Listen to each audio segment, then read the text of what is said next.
Expedição Ver Brasil, continuando em terras paranaenses, oeste do Paraná, município de Nova Santa Rosa. Eu estou aqui com o seu Wilson e Sami, pai e filho, Cabanha Guimarães.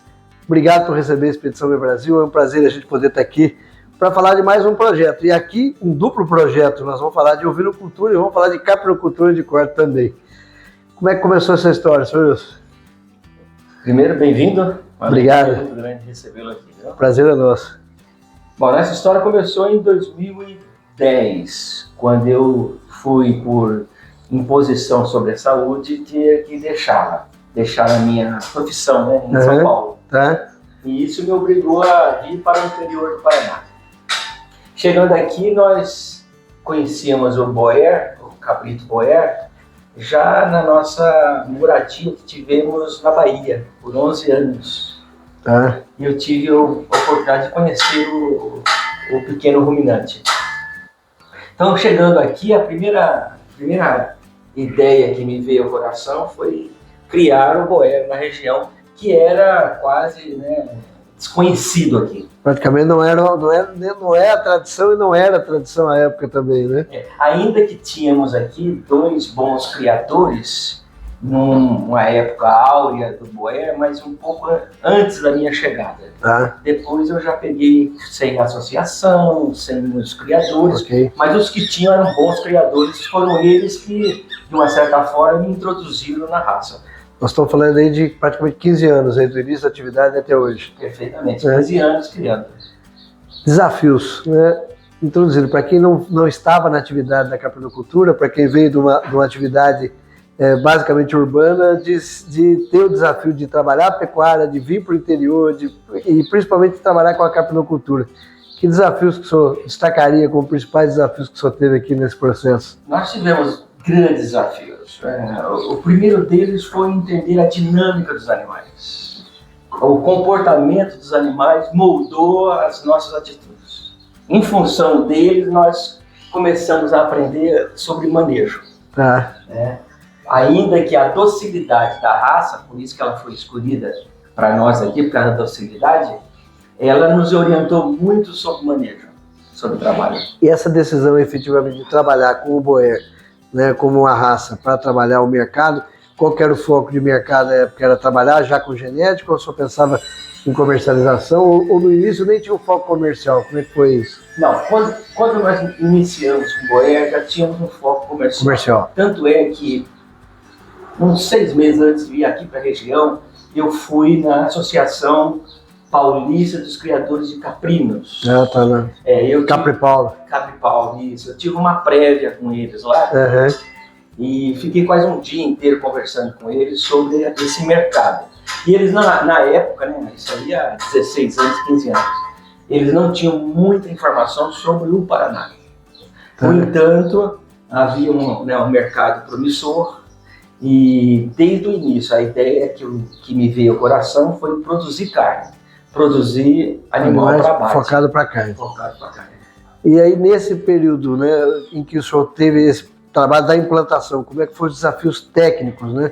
Tinha assistência técnica, o senhor foi buscar informação, buscou a profissionalização para estar na atividade de que forma? Sim, não. Além da participação desses produtores, né, desses criadores de caprinos que havia na época, que me deram uma certa orientação primária, uma certa fonte de referência ali, sobre melhor capim, né, melhor pastagem, sobre vermífugo, né, sobre manejo de crias. Eu também tive a oportunidade de, vamos dizer assim, me aproximar da universidade aqui em Palotina, veterinária. Perfeito. Qual é o nome? O UFPE. A Universidade Federal do Paraná tem um campus aqui em Palotina. Tem um campus aqui em Palotina e a universidade me deu muitas orientações. Na época, só para você ter uma ideia, depois de pegar muita amizade com essa parte de veterinária, de pequenos ruminantes da faculdade, a doutora Giane, uma grande colega nossa, que é ela que veio ao longo desses anos acompanhando esses evolução nossa, passos, né? Então, eu tive contato com ela, ela veio aqui e começou já a me ensinar sobre como trabalhar com os animais. E, na época, na cidade de Campo Mourão, também um braço da UFPR lá, eu tive a oportunidade de passar 2 ou 3 dias lá com eles, inclusive fazendo inseminação.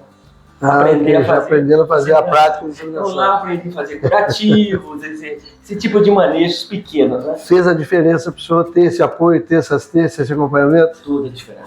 Foi a base de ter um plantel, que eu diria, saudável, né? Não imune das doenças, mas sabendo trabalhar quando elas apareciam. Claro. Eu sabia os caminhos a tomar. Que a gente tem falado bastante sobre isso, exatamente isso. O produtor, muitas vezes, eu costumo brincar como instrutor do Senar, quando a gente vai fazer os cursos do Senar, eu pergunto sempre, às vezes faço uma brincadeira com os alunos, vocês constroem a casa começando pelo telhado ou pelo alicerce? Então eu falo assim, claro que é para alicerce, a maioria começou pelo telhado, que a primeira coisa foi comprar bicho. E depois vai preocupar nutrição, doença, vai preocupar com a parte de reprodução e tal. Muitas vezes o produtor ele acaba desistindo da atividade pelas dificuldades que ele enfrentou por falta de conhecimento e planejamento. Então buscar, como o senhor está dando depoimento aqui, essa parceria, o apoio, o conhecimento, fundamental para ter sucesso na atividade. Fundamental. E aquilo que é, vamos dizer assim, corriqueiro para o profissional, para um veterinário, um zootecnista, para o produtor é vital. Essa informação é vital, porque é ela que pode tanto nos orientar e trazer uma certa vontade de criar, como também desistir da criação. Como acontece muitas vezes, né? Tem um plantel pequeno, mas não sabe controlar a verminose, a pastagem. Começa a ter mortalidade alta. Começa a mortalidade a aparecer com certa evidência e ele acaba desistindo da criação. Nós já passamos aqui por várias fases de desafios, né? Desde a alimentação, que nós aprendemos a nos preparar para o inverno.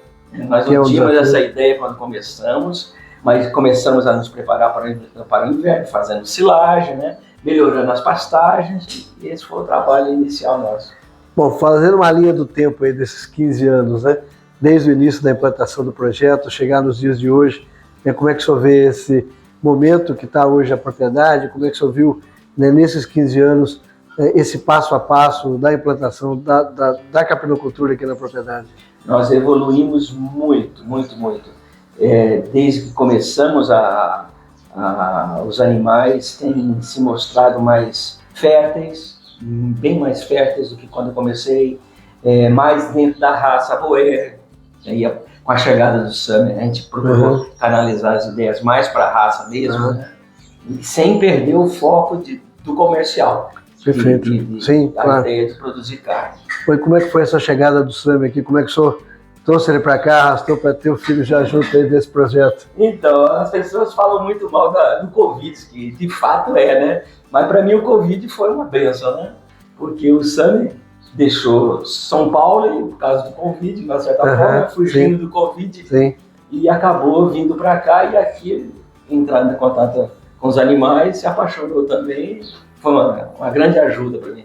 Como é que foi também, sabe, esse desafio de sair de uma atividade 100% urbana e de repente se vê aqui no interiorzão do Paraná, enfrentando a atividade agrícola? Foi mais uma paixão também, mais do que desafio, ou foi um desafio que depois veio aliado à paixão? Como é que foi isso?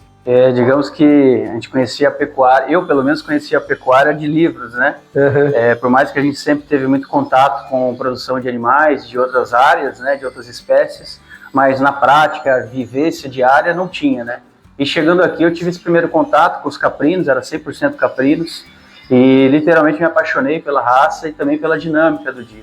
Além de ver também uma oportunidade, né, de fazer alguns incrementos, fazer algumas modificações e mudar um pouquinho a trajetória que estava a nossa produção. Foi nesse momento, Luciano, que a gente decidiu não trabalhar mais apenas com animais comerciais para abate, mas sim investir em genética. Mais a genética. Isso. Nós estamos falando de quanto tempo isso, mais ou menos? 2021. Está bem recente para essa virada para a genética, focada na genética. Mesmo porque a chegada do SAMI melhorou para mim, né? Claro. Em termos de ajuda e companhia e ideias para tocar à frente o negócio. Eu botar sangue novo aí, botou mais gás aí no processo. Inclusive, tem um ponto da entrada do SAMI, né? Todas as coisas boas que aconteceram com a chegada do SAMI foram maravilhosas, mas teve um ponto interessante que foi eu passando por aqui, né, com um balaio de capim no ombro, né? E ele estava deitado lá na rede, tinha acabado de chegar de São Paulo, né? Aí ele perguntou para mim, ó pai, precisa de ajuda? Eu falei, precisa, me leva esse balaio. Ele pegou o balaio e até hoje não largou. Ele foi, o outro agarrou ali? Até hoje ele está agarrado no balaio, não deixa o balaio. Vocês estão trabalhando agora, o foco, nós vamos ter oportunidade daqui a pouco de ir lá para conhecer o rebanho, conhecer instalações, o foco voltado para a seleção genética, né? No Boer, mais recentemente também agora, com o Texel. Como é que foi essa introdução da ovinocultura, né? Vocês vieram aí quanto tempo com caprinos exclusivamente e quanto tempo com a ovinocultura? Uhum. Aí foram dois fatores, Luciano. O primeiro foi geograficamente, né, falando do Paraná, a ovinocultura ela é mais forte, muito mais forte do que a caprinocultura no Paraná. Uhum. Então nós enxergamos essa necessidade de ter dois produtos, né, e ter a abertura que os ovinos nos dá nas feiras. Né, uma maneira da gente estar junto com os criadores e dentro daquele ambiente. E ali poder evoluir e mostrar os caprinos também. Foi uma estratégia, né, que abriu portas aí para entrar com os caprinos nos eventos. Esse foi um dos motivos, né? O segundo foi também por gostar bastante dos ovinos, né? Além do consumo da carne, mas também da docilidade dos animais, prolificidade, essas coisas. Seu pai já disse aqui que a escolha pelo Boer foi lá desde a experiência na Bahia. E o Texel, né? Veio de onde a escolha, entre tantas raças aí, porque o Texel? O Texel, você pode perguntar para o meu pai ou para mim, no primeiro dia que a gente bateu o olho, a gente falou, não, é essa raça. Nós vimos um grande criador da raça Texel, do Texel inglês, o Sérgio Takahashi, da Grande Reserva. Vou estar com eles lá, próximos dias agora. 10 dias eu estou lá na região de Londrina. Ele estava descendo de um transporte com 30 Texel, 20 Texel. E na hora que a gente bateu o olho naqueles animais, a gente tinha outra raça aqui de ovinos. A gente chegou em casa, mas botou a venda para migrar para o Texel. Quanto tempo já com a ovinocultura introduzida aqui na atividade? A gente está engatinhando ainda na ovinocultura, a gente vai completar 3 anos agora. Tá bem recente. O ano passado foi um ano um pouquinho difícil para nós, para a produção, então esse ano agora que a gente está realmente começando. Esquentamos o motor, tivemos um probleminha no ano passado, mas esse ano vamos esticar de novo. Foco em genética também. Foco em genética, no Texel 100% em genética. Perfeito. Bom, nós estamos tendo a oportunidade aqui desse bate-papo para entender um pouco, né, como é que começou esse projeto da Cabanha Guimarães, mas nós vamos ter a oportunidade agora de conhecer o projeto em loco e ver os animais, conhecer também aqui instalações, falar de manejos, né, de um modo geral, e principalmente desse trabalho de seleção genética. Bora lá para te conhecer? Vamos lá. Vai lá. Você que está nos acompanhando aqui, vem com a gente para você conhecer os rebanhos da raça Boer, os caprinos e o rebanho da raça Texel, nos ovinos aqui na Cabanha Guimarães, Nova Santa Rosa, aqui no Paraná. O que faz você feliz? Reunir a família nos finais de semana? Um almoço de negócios? Um jantar romântico? Um happy hour com os amigos? Um passeio de barco? Tanto faz. Para nós, a felicidade é poder estar presente em todos estes e muitos outros momentos do seu dia a dia. Bem-vindos a Rei dos Cordeiros, uma empresa familiar, sólida, especializada em ovinos, empenhada em elevar o nível dos produtos no mercado. Somos líderes em distribuição de carne ovina no Brasil. Estamos habilitados a exportar para Omã, Kuwait, Japão e toda a América do Sul. Com logística própria, comprometidos com qualidade e com excelência, levando a você e sua família os melhores produtos do mercado. Sempre à frente, procuramos melhorar cada vez mais nossos processos e nossa qualidade.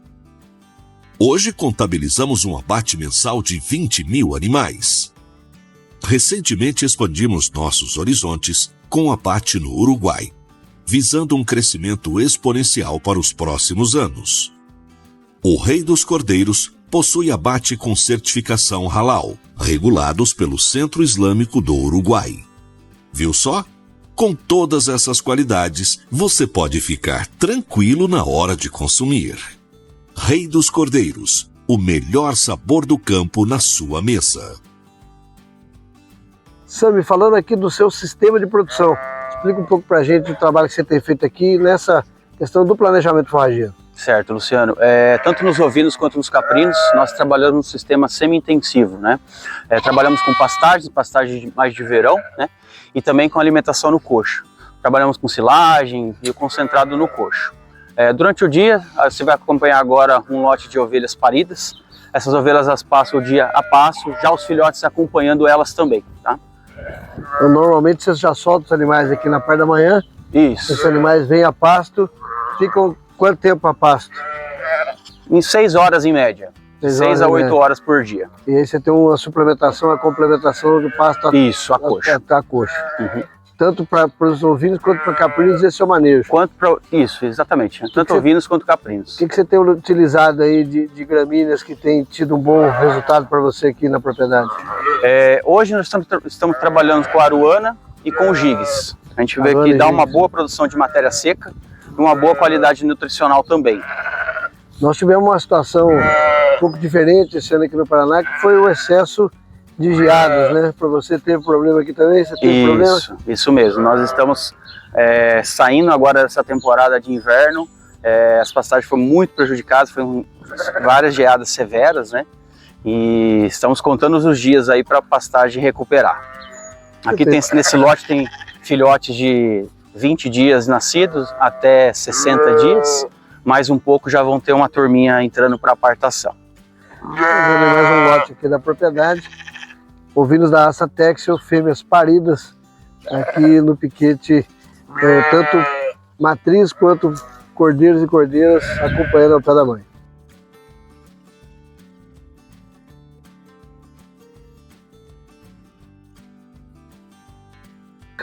Sami, o criatório aqui é dedicado à raça Texel, dos ovinos, e o boé dos caprinos, não é isso? É isso mesmo. Nós estamos vendo um lote aqui de boé, fala pra gente desse lote. Tá, Luciano, aqui é um lote de fêmeas, tem fêmeas completando 4 meses de vida, que a gente apartou agora essa semana, até fêmeas de 8 meses, 9 meses. Esse lote aqui, 90% dele já foi feita uma seleção para futuras matrizes, né? A gente acaba botando mais uma ou outra à venda, mas de grosso modo, 90% aqui já vão ser futuras matrizes da cabanha. Você está retendo para aumentar o plantel? Isso, aumentar a produção. Isso. Dentro das características e padrão racial que a gente busca, né? Você pode ver que os animais hoje já encontram num padrão de coloração, muito saída de chifre, bem padronizado. Esse é o trabalho que a gente vem fazendo ano após ano. A gente vê que o lote bem homogêneo, né? Os animais já se mostram aí bastante padronizados dentro daquilo que você vem buscando. Que características que você destacaria nesse processo de seleção que você está fazendo aqui na Cabanha Guimarães? Tirando o padrão racial que a gente segue da ABC Boer hoje, né, tem um regulamento e um padrão ideal da raça, a gente procura animais com um bom posterior, boa produção, implantação mamária, né, de glândulas mamárias, um bom comprimento, uma boa linha de dorso, e também a gente procura um bom arqueamento de costela, né, produção de carne, produtoras de carne. Boer tem uma boa habilidade materna, tem essa característica também da produção com uma boa habilidade materna. Como é que é essa característica da fêmea? Excelentes mães. Você vê, é um animal muito prolífero, né? Partos duplos e partos triplos não são incomuns, são muito raros, são muito comuns.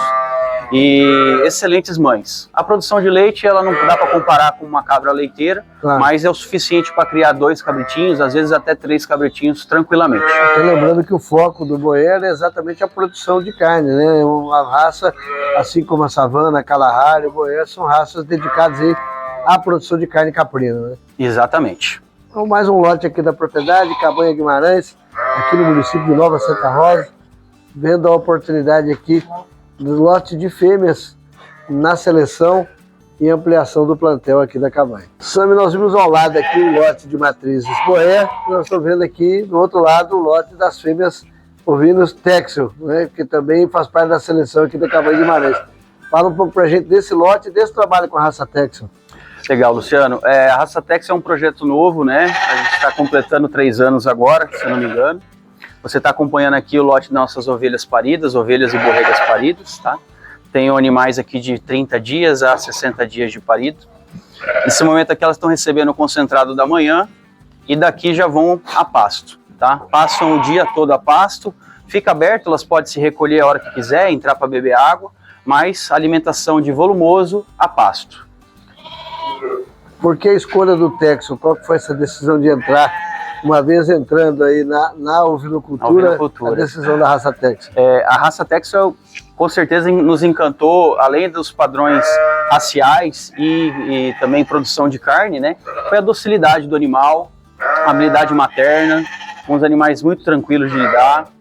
E os filhotes falam por si, né? Você tem animais aí com peso ao nascer já diferenciados, peso ao desmame bem diferenciados também.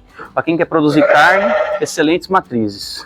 Você tem trabalhado aqui com foco na produção genética para venda de reprodutores de matriz, tanto no Texel quanto no Boer.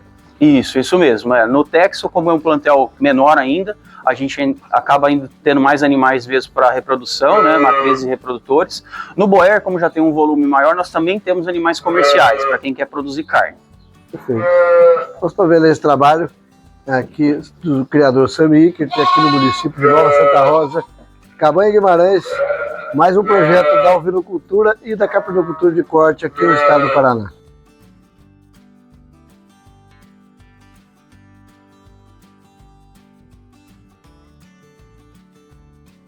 Sabe, como você comentava com a gente, matrizes a pasto o tempo todo. Nós estamos vendo um lote aqui das fêmeas Boer, né, que estão a pasto. Fala um pouco pra gente desse lote e desse manejo que você tem feito aqui. Luciano, aqui você tem um lote de cabras paridas, tá? Todas estão paridas aí. Nós lutamos para trazer rusticidade para os animais, né? Resistência também e adaptação ao sistema extensivo, né?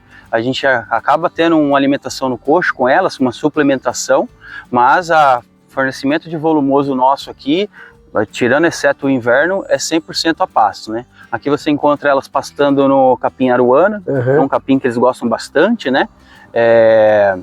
Nutricionalmente tem melhores, mas aqui a questão da nossa região se adaptou bem e os animais gostam muito também. E aí aquilo que o produtor, né, na decisão de uma gramínea, é aquilo que se adapta à região, né? Condições de solo, de chuva, tolerante à geada, mais ou menos frio, quer dizer, não adianta simplesmente eu escolher por modismo, né? Você tem que ver aquilo que adapta à região, né? Com certeza. Tem que ter a decisão técnica da gramínea, né?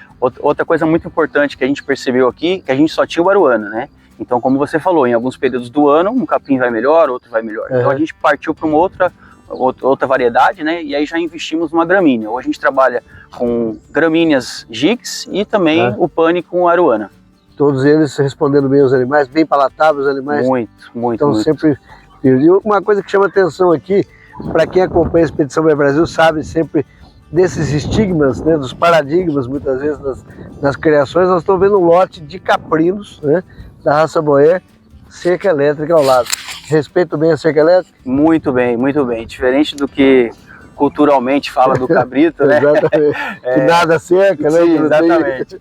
Mas aqui a gente tem uma boa experiência, né? Claro que é uma educação, né? Sim. Nós fazemos uma creche, escolinha, né? Uma escolinha, né? E a partir daquele momento, pro resto da vida, o animal já caminha bem. Claro, tem que ter comida, né? Se o pasto estiver muito degradado, ele vai acabar buscando mais do que cerca de arame farpado, tela, cerca elétrica, com certeza, segura bicho do pasto e comida. A gente vê uma dificuldade um pouquinho maior nos ovinos, né? Pela questão da lã, que acaba sendo um isolamento, mas um bom choque, funciona muito bem. Aí é a atenção do equipamento, né? Aí também a escolha do equipamento adequado, né, Sam? Com certeza. Poder ter esse resultado que se espera aí na cerca elétrica. É uma boa quantidade de joules ali, uma boa instalação também, positivo, negativo, aterramento de hastes.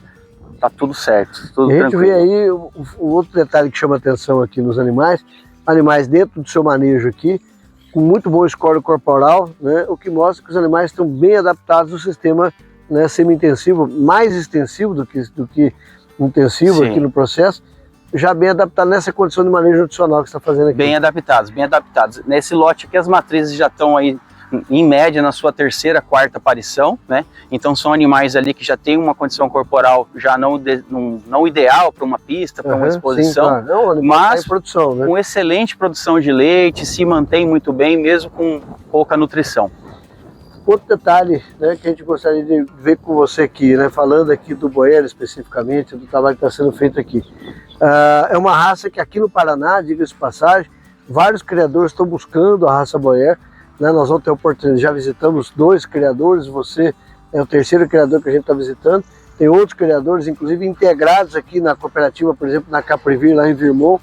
Como é que você está vendo a raça boera aqui no estado do Paraná e outras regiões também, com foco na produção de carne? O caprino, ele sempre estava no gosto do paranaense. Você rodando por aqui, você encontra ali sempre uma cabeça, duas cabeças no fundo de casa, né? Para a produção de um churrasco no Natal, pelo menos, né? Da família.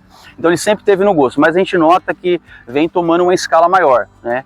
Claro, muito disso se dá ao trabalho da Caprivir, por exemplo, né? E da abertura também de frigoríficos no Paraná, que atendam a essa questão sanitária para ovinos e caprinos. A gente tem notado já de 2 anos para cá uma intensificação, tanto na procura de matrizes, quanto também na comercialização da carne. O que mostra que o paranaense está buscando esse produto, né, por criador, uma oportunidade de negócio. Com certeza, com certeza.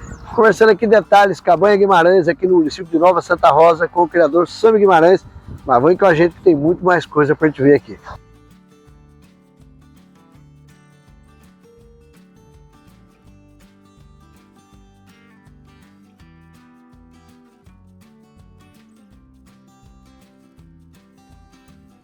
Sami, você tem utilizado uma estratégia interessante na utilização da forragem aqui. Nós estamos numa área de piquete de gigs. Isso Mas nós estamos vendo aqui uma área que já tem uma altura, né, que já os animais estão entrando, e outra área não. Explica pra gente que diferença é essa daqui dessas duas áreas. Aqui você pode ver, Luciano, foi uma necessidade, né, barra estratégia de produção de volumoso para os animais confinados, né? Como nós estamos saindo do inverno, nós não estávamos com pastagem suficiente, nós fizemos uma reserva dessa área de gigs e fizemos alimentação no coxo, com fornecimento fresco, né? Faz o corte pela manhã e fornece para os animais. Respondeu super bem, mesmo com as intempéries do inverno, né? Você pode ver, já foi feito um corte 100% e agora ele já está quase na altura de entrada dos animais. De novo. Nós estamos vendo aqui nessa área aqui, né, que você já fez o corte, e aí você vem nesse esquema da reserva. Voltando de novo agora, já começamos com período quente de novo, chuva, e aí daqui a pouco já está pronto para a área de pastejo. Sim, com certeza. Aqui assim que atingir a altura de entrada, aqui já vai ser para pastejo direto dos animais. Já entra com pastejo mesmo. Pastejo direto, isso. Essa estratégia do corte foi mesmo por conta do inverno mais rigoroso, né? De você ter a necessidade de entrar fazendo corte, voltar o capim e cortar novamente. Exatamente. E aí não tem receita de bolo, né, sabe? Cada propriedade é uma realidade, né? Para cada um é um jeito de lidar, de manejar, em função de clima, em função de solo, da necessidade do próprio manejo das instalações, né? Com certeza. Tem que respeitar as suas características da região, as necessidades do seu plantel e as opções que você tem para trabalhar. Nós estamos vendo aqui a área de gigs, uma área que foi feita dentro da estratégia aqui da propriedade.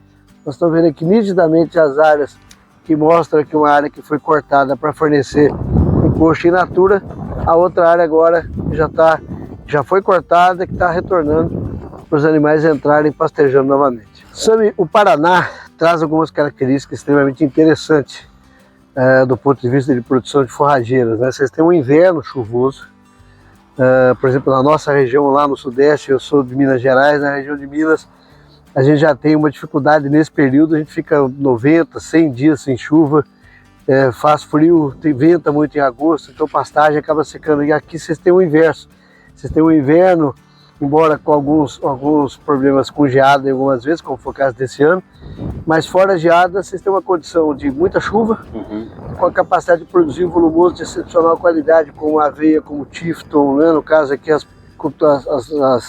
pastagens perenes aqui com gigs, com tifton, com aruana. E aqui nós estamos numa área também da sua estratégia, que é a produção de silagem, né? Porque isso mesmo. Em que pese ter essa condição ideal de produção de forrageira, mas intempérie sempre existe. Com certeza, Luciano. A gente tem a responsabilidade com os animais, né? De faça chuva, faça sol, de ter alimento do coxo, né? E não pode faltar trato. Não pode faltar o trato, o resto a gente dá um jeito. Então foi uma decisão que nós tomamos. Nós já trabalhamos com silagem no passado, fizemos um período aí de só com pastagem, trabalhar com pastagem e capim de corte, mas vimos a necessidade de ter uma segurança alimentar para os animais, né? Claro. Então aqui nós temos uma área de 2 hectares, que a gente está trabalhando, já está 100% pronta para o plantio, só aguardar a chuva, e para a produção de milho para silagem. Isso também focando no incremento de produção que a gente visa já para o ano que vem, né? Para final desse ano, a gente está acelerando os motores, mas para o ano que vem já tem um volume maior de produção. E à medida que começa a aumentar o rebanho, a comida tem que vir junto, Com certeza. Não pode, tem que estar para e passo um outro, né? Não pode estar faltando. Quer dizer, dentro da sua estratégia aqui, então, Sami, de planejamento forrageiro, você tem as áreas de pastagem aqui com aroana, com gigs, né? Uma pequena área com tifton, tem a produção de silagem de milho e em determinada época, como foi o caso desse ano, você utilizou o corte dos gigs para dar in natura, quer dizer, você tem feito um trabalho que te permite essa variabilidade de forrageiras de acordo com a época do ano e manter uma condição nutricional com produto de qualidade. Isso, a gente tem opções, né, de trabalho, né? E aí essas opções que a gente tem na mesa, junto com o trabalho do nosso zootecnista e também nutricionista, a gente monta e balanceia a ração para determinados períodos do ano e, claro, para segmentos também de animais diferentes. Você faz a dieta de acordo com aquilo que você tem, complementa a dieta com a suplementação, né? Com certeza, isso mesmo. Mas eu comentava com o Sami aqui da dificuldade que ele tem aqui, especialmente aqui, dessa região com essa topografia acidentada que nós estamos vendo aqui, né? Esse morro, aliás, para ver morro aqui você tem que juntar a terra e fazer um montinho, né? Topografia plana, uma mesa, né? Além da terra de excepcional qualidade, uma topografia, isso facilita muito. Né? Muito, muito. O maquinário agradece, né? E somos felizes aí por ter essa oportunidade. E até para quem não conhece a região de Nova Santa Rosa, vamos dar aqui mais ou menos uma posição geográfica. Nós estamos aqui próximo do Mato Grosso, próximo do Paraguai. Fala um pouco para a gente aqui dessa posição da sua propriedade. Isso, exatamente aqui onde nós estamos, à minha direita, 70 quilômetros, nós já estamos na divisa com o Mato Grosso do Sul e consequentemente com o Paraguai também. Uhum. Para trás nós estamos a 80 quilômetros de Cascavel, então já é uma região mais metropolitana, mais central, que sai para o Brasil todo. Está numa localização privilegiada. Com certeza. Estou conhecendo detalhes aqui da Cabanha Guimarães, município de Nova Santa Rosa, aqui no estado do Paraná. Então aqui, Luciano, você está vendo como a gente acabou de falar, né? Nós temos alguns animais que estão embaiados, então meu pai está fazendo o corte para levar coxo para os animais. E é feito diariamente? Diariamente, às vezes 2 vezes ao dia, manhã e tarde. Para aproveitar melhor, né, mais palatável para os animais que consomem bem? Consomem 100%, talo muito macio, boa qualidade nutricional. Agora está vindo muito rápido, né, que esquentou um pouquinho, ainda tem um pouquinho de umidade da noite também. É uma forma de controlar a pastagem também e não perder o ponto de entrada dos animais. Estou vendo aí o corte, como a gente falava há pouco, para fornecer in natura para os animais, os gigs.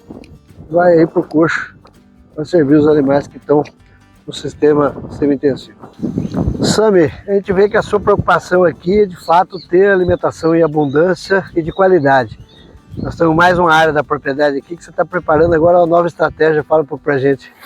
Nós fizemos uma experiência com o curumim, temos um canteiro pequeno aqui de curumim e a resposta foi muito boa, né? Foi uma satisfação enorme por ter conhecido ele e ter usado. Boa produção de matéria seca, excelente rebrota, mesmo com pouca adubação, fora a questão nutricional, né? Com capim com excelentes níveis de nutrição. A ideia é você aumentar essa área, você colocou aqui como canteiro para ampliação da área aqui na propriedade. Isso mesmo. Começou como um teste para ver se os animais iam aceitar, a questão palatável dele, né? A questão de desidratação também a gente está testando, que a nossa ideia é conseguir fazer talvez uma silagem do curumim. E deu super certo. Então, nós estamos substituindo o capiaçu, que já é um capim que não vai tão legal, dá muito manejo se você passar do ponto. Então estamos tirando o capiaçu e entrando no lugar dele com o curumim. A ideia é ficar ali coisa de uns 6.000 metros, talvez 5.000 metros de curumim. E os animais não vão entrar pastejando, vai ser para corte, seja para fazer silagem ou para corte para fornecer in natura? Essa é uma grande dúvida ainda, Luciano. A gente acompanha alguns canais no YouTube, no Instagram, e o pessoal fazendo pastejo direto no curumim. Claro, mais comum em gado, né? E tem uma resposta muito boa. Ainda não definimos, mas a princípio a ideia é para corte. Quando ele foi lançado pela Embrapa, né, junto com o capiaçu, o BRS curumim para pastejo, o capiaçu para utilizar para corte, né? Então realmente é uma opção.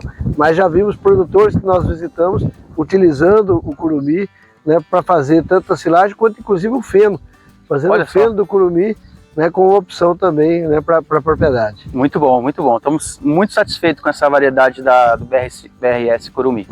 Então, mais uma estratégia aqui na produção de volumosos, aqui na Cabanha Guimarães, município de Nova Santa Rosa, aqui no estado do Paraná.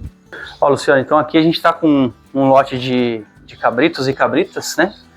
Todos estão mamando ainda, então nós temos animais de 15, 20 dias a 60, 70 dias de nascido, né? Nessa fase aqui, eles já começam numa mamada controlada, as mães vão a pasto e os filhotes ficam no crib, né? Fornecimento de ração 100% do dia e já também entram com um volumoso de qualidade. Aqui a gente trabalha com o Tifton, cortado bem pequenininho mesmo, quase sem talo, só folha. Nessa fase aqui também eles já foram inspecionados pela BCC, então o nosso técnico já veio, já fez o primeiro trabalho de seleção, já viu o que vai ser registrado e o que não vai ser registrado. E você falava com a gente, no caso do trabalho que você tem feito aqui de reprodução, trabalhando aí com a inseminação artificial e monta natural. A gente percebe, dentro daquilo que você falava há pouco com a gente, dessa padronização racial já aqui dos animais da Cabanha Guimarães, né, Sami? Essa estratégia da inseminação artificial, ela ajuda bastante você padronizar e buscar também material genético de outras regiões, né? Ainda mais aqui no Paraná, que nós estamos isolados dos polos de caprinocultura, como a Bahia, né, como o Nordeste, mas a gente consegue chegar rápido com o material genético deles e fazer um bom trabalho. Falando aqui desse lote de animais aqui, né? Você falava da idade média deles aqui, como é que tem sido a sua estratégia de desmame? Que critérios você tem utilizado para desmame? A partir dos 90 dias a gente já começa a fazer desmame, né? Animais comerciais que vão ser destinados ou para abate ou para venda, a gente já aparta com 90 dias. Animais que estão com a pontuação acima, geralmente 20%, a gente tenta ter uma pontuação melhor. Esses animais a gente pode estender até 120 dias. Claro que nós analisamos a mãe também, né? Se a mãe for uma mãe que pariu 2 vezes no mesmo ano, a gente aparta o filhote um pouquinho mais cedo para deixar ela se recuperar para a próxima estação de monta. E aí, dentro da sua estratégia de reprodução, você tem feito um trabalho com protocolo, o cio natural das cabras, no caso a boia que tem essa facilidade de ciclar o ano todo? Como é que tem sido a sua estratégia aqui? Qual é o intervalo entre partes que você está adotando? Tá. O cabrito tem essa facilidade de dar cio o ano todo e um animal muito prolífero, né? Partos múltiplos são muito comuns. Como que nós trabalhamos aqui? Nós tentamos fazer 3 partos em 2 anos, né? As cabras paridas, as mães desse lote aqui, inclusive, elas já estão com o rufião sendo passado, que a partir de 30, 40 dias a cabra já começa a apresentar um cio. Se a gente vê que está um pouquinho travado, até mesmo por causa do tempo, da época do ano, aí sim a gente entra com um protocolo hormonal. E no caso os animais com rufião sendo marcados, você já vai entrando fazendo inseminação aqui direto na propriedade? Isso, podemos fazer a inseminação. A gente prefere fazer pela laparoscopia, né? Então nós trazemos um profissional para fazer ou destinamos para monta também. Com os reprodutores aqui da propriedade? Reprodutores da propriedade e de fora também. Nós estamos vendo o lote aqui de cabritos e cabritas nessa fase de aleitamento e sendo utilizados aqui o creep feed, mães a pasto, os filhotes ficam aqui até o desmame. Luciano, aqui a gente tem então as baias de pós-parto, né? Nós gostamos de dar uma atenção especial para os animais nessa fase de parição, né? Então o animal ele acaba entrando em trabalho de parto aqui nessa parte externa, né? Já com o mesmo grupo, com o mesmo convívio para evitar um estresse, um possível estresse dos animais, mas vimos que pariu, limpou o filhotinho, ele já vem para essas baias individuais aqui, tá? São baias pequenas, comportam um animal com seus filhotes apenas, e vai ficar nessas baias aqui até 1 semana, 7 dias de vida, tá? Aí nós temos certeza que ele mamou direito, que a cura do umbigo foi feita corretamente, os animais saem daqui já identificados também para o convívio, para ter um controle, e isso tem funcionado muito bem, tanto que é um modelo que nós vamos multiplicar agora. Por que dessa sua estratégia de fazer essa separação individual da cabra recém-parida? Além do controle, a questão de mortalidade, né? Nós conseguimos controlar bastante. O cabrito é um animal rústico, forte, saudável desde ao nascer, muito esperto, mas nós conseguimos mitigar muito a mortalidade aqui. Isso também traz para você uma possibilidade de um acompanhamento individualizado dos animais, né? Quer dizer, com certeza. Todas as fases aí dos cuidados do pós-nascimento para ter o animal adequado para depois ir para a baia coletiva. Isso mesmo, esse primeiro contato da mãe com o filhote é muito importante, né? Ter certeza que mamou direito. 5 dias, 7 dias já está bem espertinho o filhote. Por exemplo, esse animal aqui já está quase na hora de sair. Já acompanha a mãe bem. Essa fase que ele já está firme, já está mamando bem, já fez todos os cuidados, já entra para o lote coletivo. Isso mesmo, aqui ele está com 4, 5 dias, então provavelmente até sexta-feira a gente já incorpora. Claro que a gente tem que respeitar também o temperamento da mãe, né? Se é uma mãe mais agressiva, mais dominante, funciona bem fazer a inserção dela no rebanho. Se é uma mãe, primeiro parto, mais bobinha, aí a gente geralmente tem que ter um pouquinho mais de cuidado nessa inserção.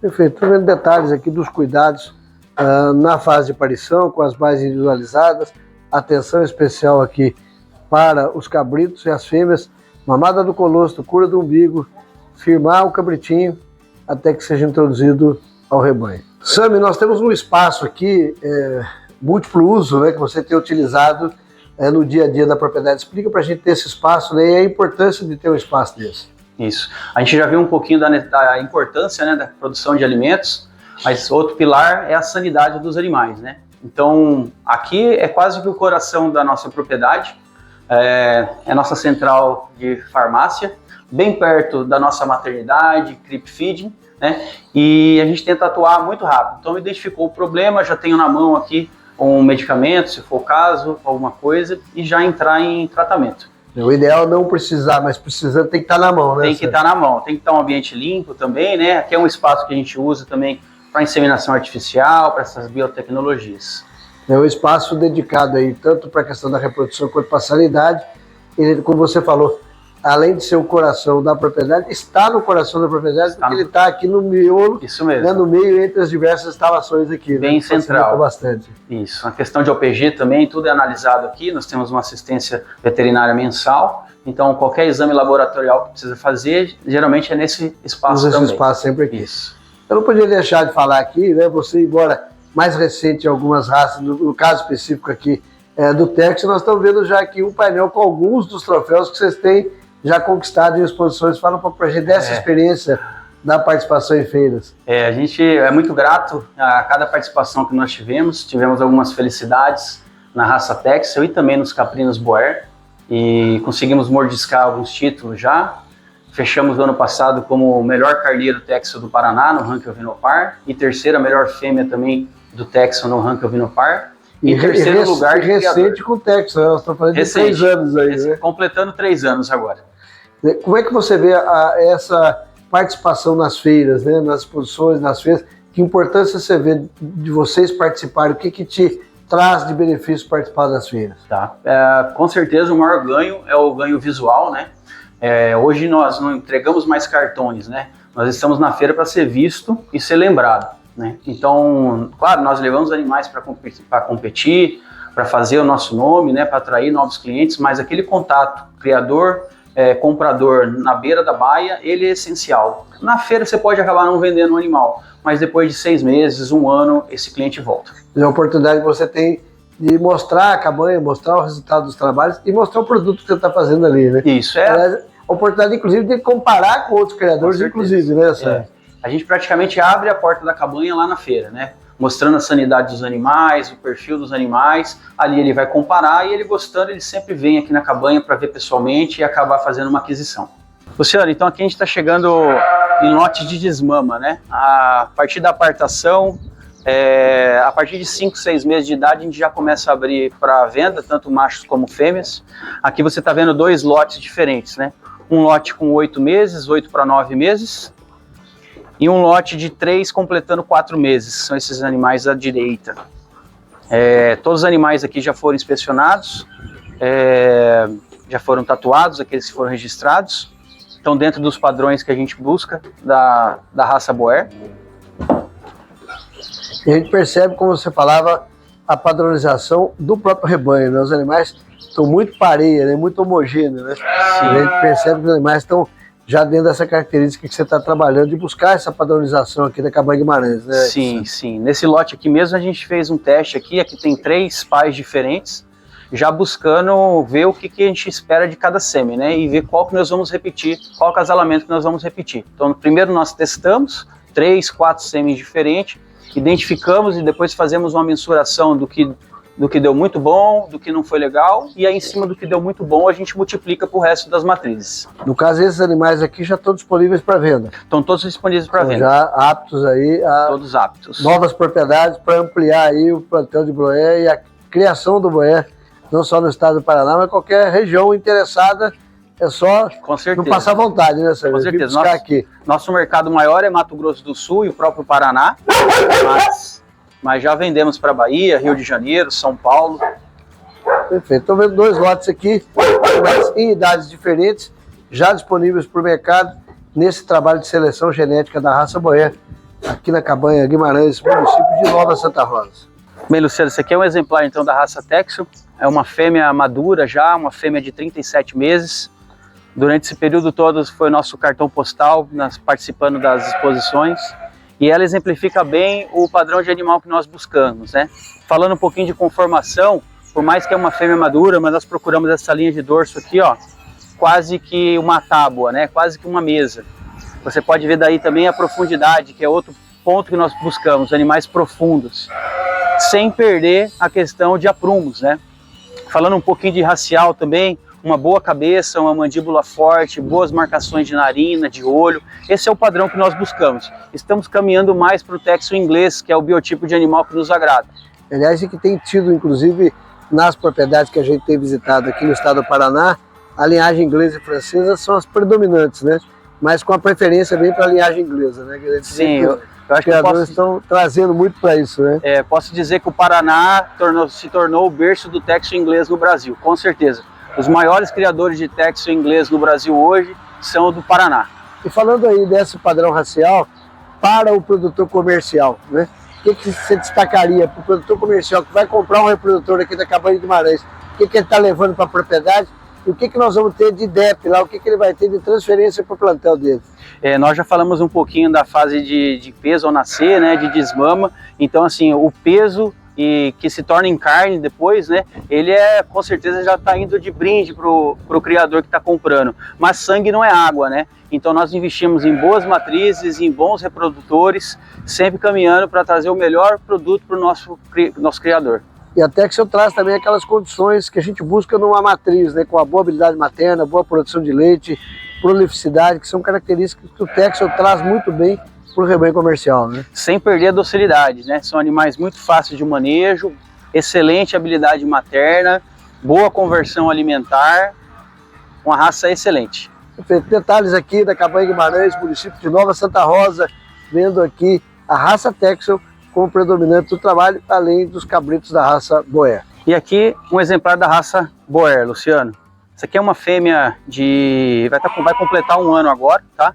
Já está em idade reprodutiva. Ela está bem dentro do ideal de animal que nós buscamos, tá? Padrão racial, coloração, implantação de orelha, o chanfro tanto desejado e buscado na raça Boer, né? Implantação de chifres também bem paralelos e para trás, sem perder as qualidades de produção de carne, né? Então você vê um animal com excelente arqueamento de costela, uma boa profundidade, um pernil mesmo que jovem ainda, mas bem desenhadinho, tá? Então esse é o biotipo de animal que nos agrada e que buscamos dentro da raça Boer. Que é o que o criador que vier buscar aqui na Cabanha Guimarães e que vai levar para casa, né? Esse é o padrão que você tem trabalhado aqui, né? Com certeza, né? Tanto os animais que são selecionados para futuras matrizes, quanto os animais que são destinados à venda, eles carregam a mesma qualidade. Desde muito cedo, meu pai tentou plantar em mim a paixão dele pela terra. Um dia, ele percebeu que a paixão já tinha brotado. Mas eu não fazia ideia de como tocar tudo isso sozinho.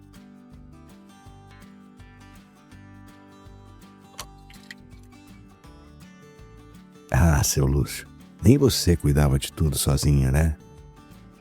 Teve alguém para te orientar, ensinando a deixar a lavoura mais produtiva. E quando a safra aumentou, teve alguém auxiliando no gerenciamento do dinheiro conquistado com muito suor e preparando mais gente para te ajudar a dar conta de tudo. Teve gente perto de você o tempo todo, acompanhando sua trajetória e dando suporte sempre que necessário. E também teve alguém para brigar com você do lado de fora da porteira, defendendo seus direitos onde precisasse. Esse é o papel do Sistema FAEP. fazer do produtor rural o protagonista do agronegócio paranaense. É, pai, acho que eu vou sim deixar você orgulhoso.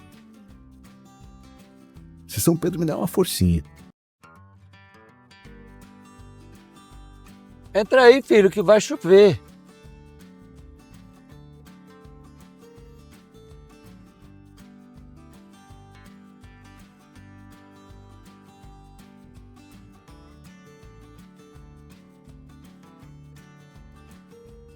Seu Lúcio sabe das coisas. É, ele sabe das coisas mesmo.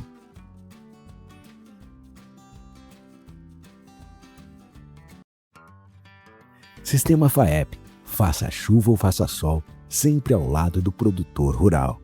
Ô, pai! Passe junto! E agora? Bom, agora chegou a minha vez de plantar.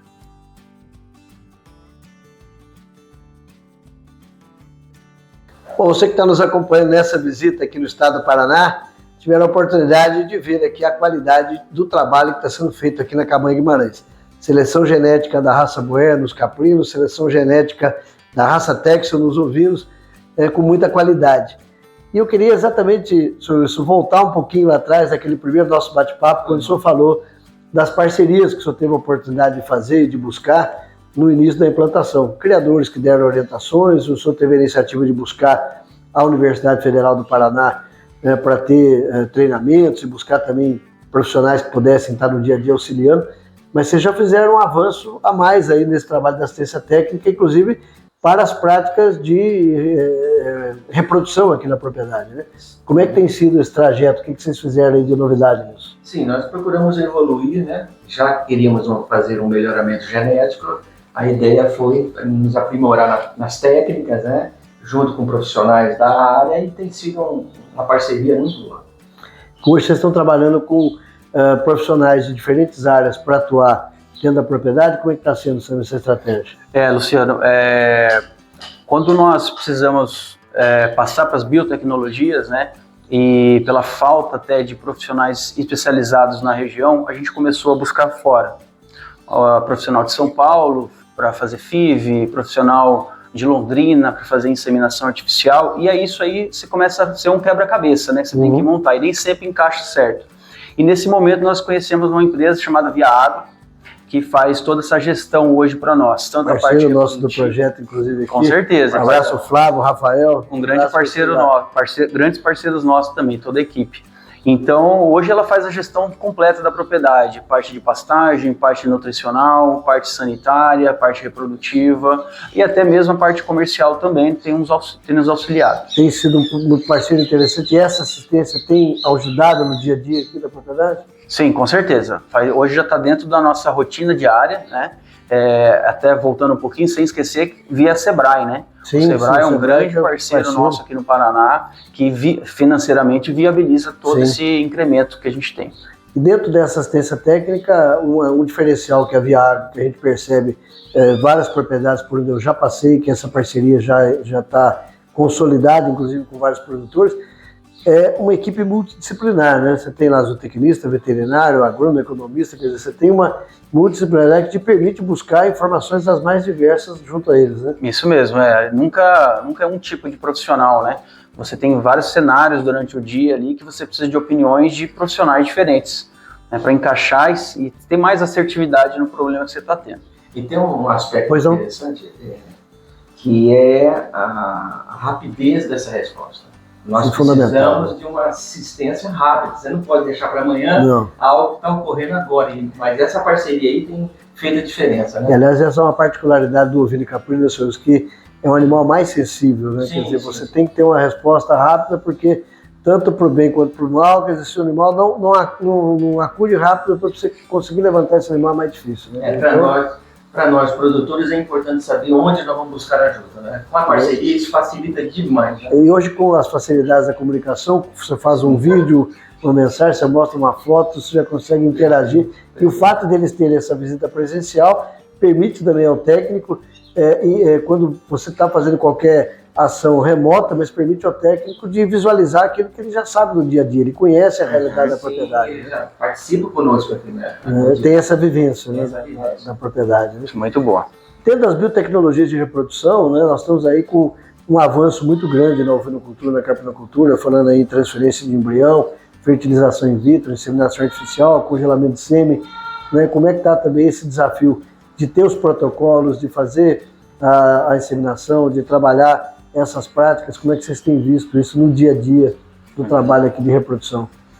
Hoje trabalhando e funcionando muito bem, nós estamos usando muito a inseminação artificial, né? Tanto em caprinos quanto em ovinos. Optamos pela laparoscopia, né? Pela facilidade de protocolar e você ter naquele momento um lote já formado, né?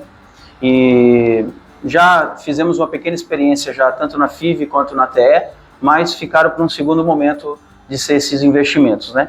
Tecnologias que demandam um pouco mais de volume? Um pouco mais de volume de doadoras, né? Então, se a gente está pensando em multiplicar o bom, eu tenho que ter um lote muito bom e coeso dessas multiplicadoras. No caso específico da inseminação artificial, essa prática do congelamento de sêmen, a coleta, congelamento, a própria utilização e a aquisição de sêmen de outros criadores, né? Isso tem trazido para vocês uma facilidade do que a gente viu ali de melhorar o padrão genético do rebanho? Com certeza, com certeza. Hoje a gente trabalha, nós temos 2 botijões aí com 1.500 doses, fomos adquirindo doses de grandes campeões ou de animais referências, não só do Paraná, como, na verdade a maioria não é do Paraná, né? Santa Catarina, Bahia, São Paulo também tem alguma coisa. E aí, como eu comentei para você na visita nas baias, a gente vai testando, né? Então fazemos um teste, vemos o que vai produzir daquele sêmen e aí sim multiplicamos para o resto do rebanho. Com o tempo você vai direcionando os acasalamentos de acordo com os resultados. Exatamente, exatamente. E esse trabalho, senhor, dá credibilidade também, né? Fundamental, claro. Essa participação técnica, né, essa biotecnologia presente dentro da propriedade dá credibilidade ao trabalho. É verdade, né? Com certeza. E agrega valores também. E como a gente teve a oportunidade de ver aqui, né? Vocês estão buscando a excelência no padrão genético, sabem onde querem chegar, têm os objetivos e as metas. Com esse trabalho de assistência e acompanhamento, vocês chegam com uma velocidade boa e como o senhor falou, com confiabilidade, com resultado prático lá na ponta, né?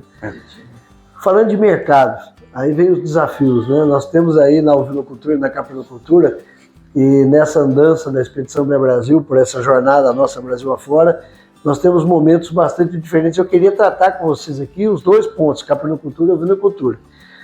A caprinocultura tem um grande desafio do ponto de vista lá na frente da indústria, né, processadora de carne, dos processadores do frigorífico, por não conseguirem volume. Né, e tem dificuldade de manter uma linha de cortes, uma linha de produtos de caprinos por falta de volume. E aqui no Paraná, tive a oportunidade de visitar a Caprivir, né, que está lá em Virmont. Um abraço ao Wilson, toda a equipe lá, diretoria da Caprivir, que já mantém uma linha de cortes, porque mantém também um grupo de criadores. Aliás, a história de fundação da Caprivir começou com a caprinocultura, né? Com a associação e com a caprinocultura. E a gente vê que aqui já está se moldando um número de produtores que mantêm uma quantidade de cabritos que fornecem para a Caprivir e tal. E mesmo assim, nessa conversa com eles, também falou assim, está faltando cabrito. Em São Paulo, visitei alguns processadores. Dos processadores que eu visitei, apenas um, trabalhando com a linha de cabritos, também com a dificuldade de encontrar cabritos. Como é que vocês veem isso no mercado e como é que vocês estão vendo essa possibilidade de ampliação do plantel específico da raça Boer? Esse cenário que você conseguiu ver em São Paulo e aqui no Paraná, eu acredito que é quase no Brasil todo, né? Na Santa Catarina eu sei que tem o mesmo problema, né? O mesmo gargalo. E é um gargalo que, para a produção de carne, que você tem que ter demanda, você tem que ter cadência, né, de produto, ela praticamente inviabiliza o projeto. A gente entende o lado do frigorífico, que é essa falta de produto. Nós vemos um movimento que está caminhando assim, na cola dos ovinos, né? A gente vê que os criadores estão fazendo incrementos e aumentando suas produções. Com o apoio da Caprivir, por exemplo, nós temos muitos clientes que entregam animais para eles lá. Então, acho que é um exemplo, mas precisamos de mais exemplos como esse. Precisamos de outros players em outras regiões do Paraná, focando no caprino. Porque o ovino, nós estamos tendo essa mesma situação hoje, tá faltando cordeiro no mercado, e muito cordeiro, né? Cordeiro de qualidade.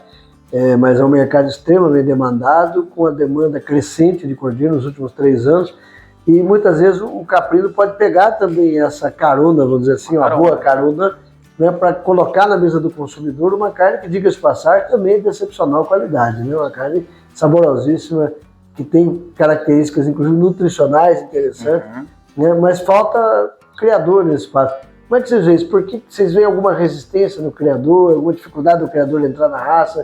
O que falta para a gente dar essa, na visão de vocês, na opinião de vocês? Tem a tradição, né? A tradição. Eu acredito que aqui no sul, né, o porco, né, o gado, a ovelha também. A ovelha também é bem conhecida. O caprino é bem desconhecido. Já está entrando meio que devagar, ele vai tomando espaço. Mas tivemos aqui a oportunidade de permitir que eles saboreiem, né, a carne caprina e foi assim um sucesso. Ah, não tenho dúvida. Foi um sucesso. Não tenho dúvida. E a gente vê outros movimentos aqui no Paraná, com a piscicultura, silicicultura, que também já é tradicional em algumas regiões do Paraná. Quer dizer, existe uma diversidade da pecuária e da agricultura no estado do Paraná, né, que traz, inclusive, esses slogans sendo utilizados até de forma bastante ampla. E eu, particularmente, entendo agora o porquê do slogan, né, Paraná, o celeiro do Brasil, né, o supermercado do Brasil. E, de fato, a gente tem uma diversidade enorme aqui de produtos derivados tanto da agricultura quanto da pecuária. Né? E a caprinocultura, vocês nesse desafio de implementar. Vocês estão vendo esse movimento aqui no Paraná? Alguma região específica ou mais de uma região que está focada no desenvolvimento da caprinocultura de corte? Aqui eu posso com certeza citar a região de Vermont, região de Pitanga, região de Guarapuava, né? Ali próximos à Cooper Aliança. Eu acho que o melhor trabalho hoje sendo feito no Paraná é esse. Temos algumas informações de outros menores abrindo, mas eu acredito que hoje o maior desafio é a gente ter mais frigoríficos espalhados pelo Paraná que façam o abate do caprino. Porque o comércio da carne, de forma não certificada, o abate informal, ele ocorre diariamente em várias propriedades, até ao nosso entorno aqui. Mas para a coisa crescer tem que ser dentro das 4 linhas, né? Você citou uma região, inclusive, que nós vamos ter a oportunidade de visitar, os municípios lá de Pitanga, de Marquinhos, de Boa Ventura, que são criadores, inclusive fornecedores lá da Caprivir, que a gente vai ter a oportunidade de visitar agora nos próximos dias também. Eles são polos aqui no estado do Paraná, que já tem uma tradição no trabalho com o boer. Né? E estão trabalhando muito bem. Perfeito. Vocês estão lá também já fornecendo reprodutores para eles? Como é que está esse contato lá? Graças a Deus a gente tem bons clientes ali na região de Pitanga, Realeza, Ampere, toda aquela região ali a gente já colocou um pouquinho da nossa genética. Fantástico. Quando eu iniciei aqui, Luciano, eu fui em Vermont. Eu fui em Vermont e a ideia, né, de produção de carne também veio deles, né? Perfeito. Quando você viu o trabalho lá... Fiquei com eles lá, eles andaram comigo, lá fomos em algumas propriedades, para eu ter uma ideia do que eu estava. Aliás, um fato interessante, senhores, que na entrevista que nós fizemos lá com o Vils, com o pessoal da associação, depois nós terminamos a entrevista, saímos para almoçar e falou: se eu não esqueci de contar um negócio que eu tinha que ter falado lá na entrevista. O que foi, Vils? Foi a história nossa do começo. Nós tínhamos um Fiat 147 e nós saímos daqui em 3 produtores para comprar reprodutores Boer, dentro do Fiat 147. Então nós fomos lá para olhar e decidimos, na visita que fizemos ao criador, comprar. Aí nós voltamos 3 homens dentro do Fiat Boer, com 4 reprodutores Boer, chovendo com o vidro fechado. Né? Até hoje tá cheirando bode desse carro, né? Aí ele comentava assim, mas foi uma loucura a gente fazer essa viagem, quase 200 quilômetros para buscar esse Boer. Ele falou, do Fiat nunca mais saiu a catinga dentro do carro, né? Até hoje. Mas é um desafio sempre tão interessante, porque cada qual com a sua história, né? A vontade de fazer acontecer, e que deu início a esse trabalho, que hoje está lá uma cooperativa com uma estrutura de processamento interessante. Né? Não há dúvida que a gente precisa um pouco mais de marketing também, né? Nós precisamos de divulgação dessa raça e degustação dessa carne. E as pessoas que têm contato, elas aplaudem, né? A pessoa experimentou a primeira vez, vira fã. Fica fã. E voltando agora para a ovinocultura, né? Vocês estão aí trabalhando a genética Tex, uma raça já bastante consolidada no Brasil, em especial na região sul, mas também no Mato Grosso do Sul, né? E outras regiões já também sendo bastante disseminadas. Como é que vocês estão vendo o momento da ovinocultura para a produção e comercialização de genética? Os ovinos já, diferente dos caprinos, ele já fez essa crescente e agora ele está em alto voo, né? Já está decolado já. Então, uma demanda, como você falou, não chega cordeiro na mesa do consumidor, né? Então a produção está sempre crescendo, né? Sempre novos clientes vindo comprar. Então, o mercado, eu acho que está no melhor momento da ovinocultura, eu acho que é o que nós estamos vivendo agora nesse período. Queria também aproveitar aqui, vocês já dentro dos vários desenhos que vocês tiveram a oportunidade de criar, né, buscando parcerias na reprodução, buscando assistência técnica, desde o início da atividade aqui com grupos de produtores. O Paraná tem uma característica interessante também e bastante que traz um diferencial para a atividade agropecuária do Estado, que são as cooperativas e associações. Diversas associações de cooperativas de pequeno, médio e grande porte, que nós tivemos a oportunidade de visitar, inclusive ligados aí ao Ovino Caprinocultura. Como é que para vocês tem sido esse cenário de grupos de produtores organizados em cooperativas e associações para o fomento da atividade aqui no Estado? É primordial, né? Dar assistência para o pequeno que está começando, ajudando nesses primeiros passos e também mostrando o caminho que ele tem que seguir. Um pouquinho mais para frente você já tem as associações que dão todo o auxílio na parte de exposições, né? Então é o momento que você vai ver, você vai testar se o seu animal é realmente bom, né? Porque uma coisa é o bom dentro do meu plantel, mas e o bom com outros animais, né? Então, passa a ter uma referência, né? Você tem uma nova referência. Comparar, inclusive. Isso, né? E sempre a referência ela é muito boa, né? Ela é muito sadia, vai treinando o seu olho. Então, nesse cenário também a associação é muito importante. A gente tem uma associação hoje no Paraná, o Vinopar, extremamente atuante, né? Você tem praticamente às vezes até 2 feiras no mesmo mês, né? Então, oportunidade de visibilidade do ovino e também oportunidade para quem quer começar na atividade, ter o primeiro contato, não falta. Então esse suporte, essa participação das associações aqui no Estado tem feito aí uma diferença na atividade. Sim, essa presença técnica junto ao produtor, junto às exposições, né, e mesmo os contatos que são feitos, vai fomentando, né, a raça cada vez mais, fortalecendo cada vez mais e abrindo os horizontes para o produtor. Inclusive o que o senhor comentou dessa questão da degustação, o que eu percebi aqui também nas feiras do estado do Paraná, é um momento gastronômico nas feiras também, né, colocando os cortes de caprinos, de ovinos, em diferentes utilizações com a versatilidade que a carne tem, oportunizando ao consumidor urbano, que muitas vezes não tem aquele contato, de passar a ter contato também com a carne, né? Quer dizer, é uma oportunidade de divulgação também, né? Sim, em alguns eventos, Londrina, se eu não me engano, e Maringá também, a gente sempre tenta ter um momento de degustação, seja num churrasco de confraternização ou até mesmo na comercialização das proteínas. Quer dizer, que dá a oportunidade de quem não experimentou ainda virar fã, né? Porque com depois certeza. Que experimenta, a paixão à primeira vista. É um caminho sem volta. E tem também os embutidos, né? Fantástico, né? Fantástico. Os embutidos também é extraordinário. E que está crescendo muito. Eu visitei produtores aqui no estado do Paraná, já fazendo salame, fazendo a copa, fazendo bacon, né? Também trabalhando aí o hambúrguer, a linguiça, outros tipos de produto, que também cria essa diversidade de opções para chegar na mesa do consumidor, né? Bom, nós vamos caminhando para o final dessa visita aqui. Eu queria agradecer mais uma vez a oportunidade de nós estarmos aqui, de vocês dedicarem o tempo da gente, de vocês nos receber, parabenizar pelo trabalho, pai e filho, o trabalho da família, né, nesse foco da ovinocultura de corte com a raça Texel, da caprinocultura com a raça Boer. Fico feliz de poder estar visitando o estado do Paraná e conhecer, ver e divulgar projetos como esse de vocês aqui. Então eu me sinto sempre com a bateria recarregada, tendo a oportunidade de fazer essas visitas e de entender que o Brasil, o que a gente está procurando mostrar é exatamente isso, né? O Brasil que muitas vezes o brasileiro não conhece, com a diversidade da ovinocultura e da caprinocultura. Então, parabéns a vocês pelo projeto, obrigado aí pela oportunidade de a gente estar aqui. Eu queria que vocês deixassem uma mensagem, né, para quem acompanha a Expedição Via Brasil. Quer finalizar, pai? Bem, queria agradecer ao Luciano, a toda a equipe da BEA também, e a todos vocês que estão assistindo esse vídeo, né, e ajudar a fomentar tanto a ovinocultura quanto a caprinocultura. A Cabanha Guimarães está aqui no oeste do Paraná, na cidade de Nova Santa Rosa.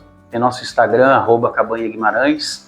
E o telefone para contato 45 99924 9388. Segue os links aí, Instagram e telefone para fazer contato, conhecer os trabalhos e principalmente vir cá para buscar genética de qualidade Boer e Texel. Seu Wilson, obrigado pela oportunidade, sucesso para vocês aí, tudo de bom. Obrigado, Luciano. Um abraço. Você que acompanha a Expedição Meu Brasil, nos siga no Instagram, no Facebook, para você ver essa jornada, o dia a dia dessa nossa caminhada. Os vídeos completos você já sabe, você vai assistir no canal do YouTube e nós esperamos vocês lá. Deixe o seu like, o seu comentário e ajude a divulgar, difundir a ovinocultura e a capinocultura brasileira. Um abraço, até a próxima visita.